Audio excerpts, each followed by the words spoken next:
What's up? What's going on? Hi, I'm Reed. 2-for-1 book review. I Am Legend. Richard Matheson. Jack Finney.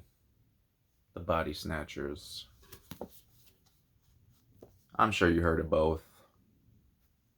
They're both kind of similar. And did you know they're both published in the same year, 1954? So, yeah. Seems only right to review them both at the same time. So, and I read them back to back, incidentally. Let's start with the Body Snatchers.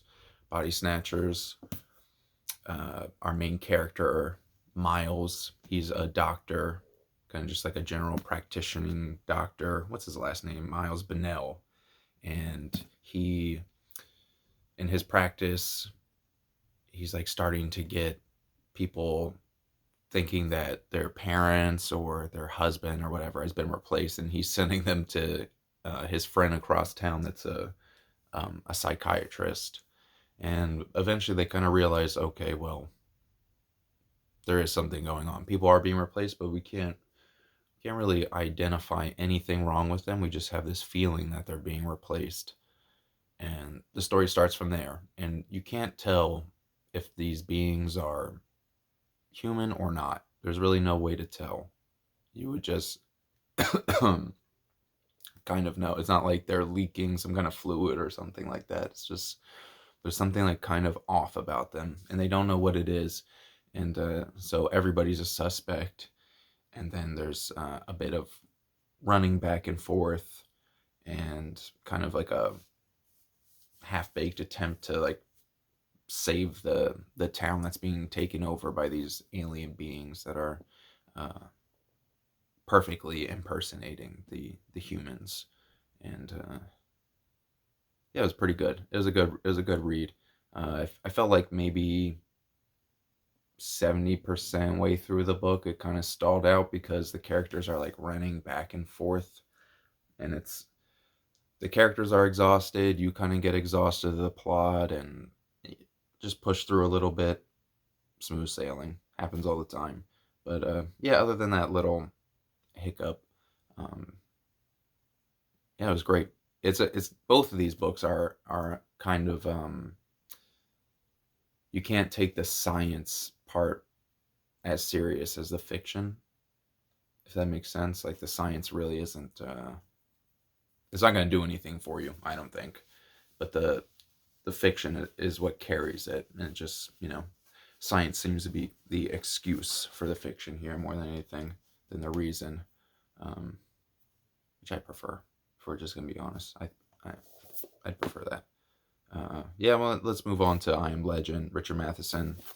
Which one of these books is better known? Which one is better adapted to film? I don't know, but I did see the most recent I Am Legend, and I didn't like it at all. But that's just me. This is a short one. This isn't a big book, but really, I Am Legend is only like the first half of it, something like this. The rest of it is short stories. I had no idea there's so many Richard Matheson short stories. I got them all on here.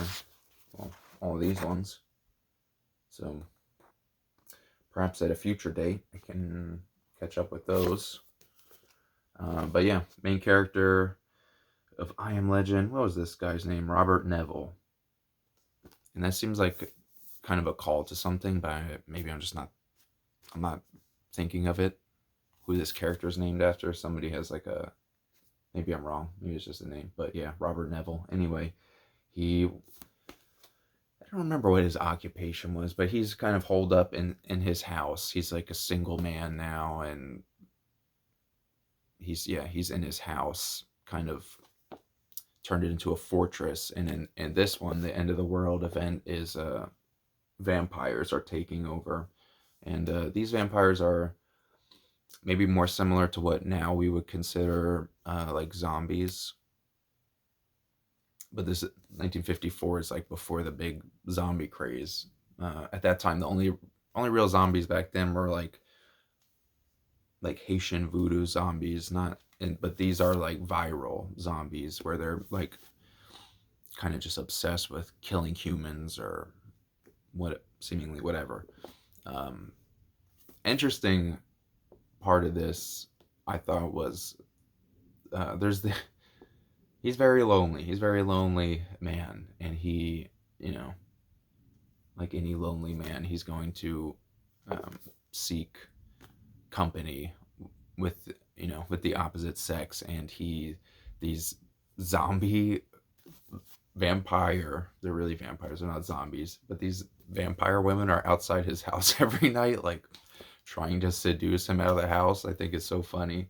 And they're like not attractive, but he's like just sitting in the house drinking and just like kind of considering going out there and being with these zombie women or vampire women, excuse me. And it really does read like a zombie book more than a vampire book. And especially if you have watched Night of the Living Dead or really any zombie film, you're gonna see how influential this book was to our current day zombies, and I think for the better. I think for the better. The book, it was interesting. It's worth reading. Yeah, I didn't waste my time. I don't know if it was like one of the best things I've ever read, but I think the depiction of human beings turning into these like seemingly dead, blood-sucking creatures, yeah, it must have been pretty shocking at the time. And also, uh, there's like, you know, there is action. He does leave the fortress. Um, yeah, not a great, not a pleasant ending for this character so much as in the Body Snatchers. I don't think either of them really have a fairy tale ending, but uh, this was certainly more bleak of a read than this one. This one was fun because he's with his kind of like high school sweetheart love interest 10 years later, and they're like trying to stop the world from being invaded by these aliens. And that's probably like a pretty typical type of male fantasy. This one too, but it was the lonely version where you're stuck inside your house, and everybody outside of it wants to see you dead. So two different two different male fantasies. You could pick either one. Jack Finney, The Body Snatchers, I Am Legend, Richard Matheson. Both great reads. And until next time, find somewhere to hide, find something to read. Peace.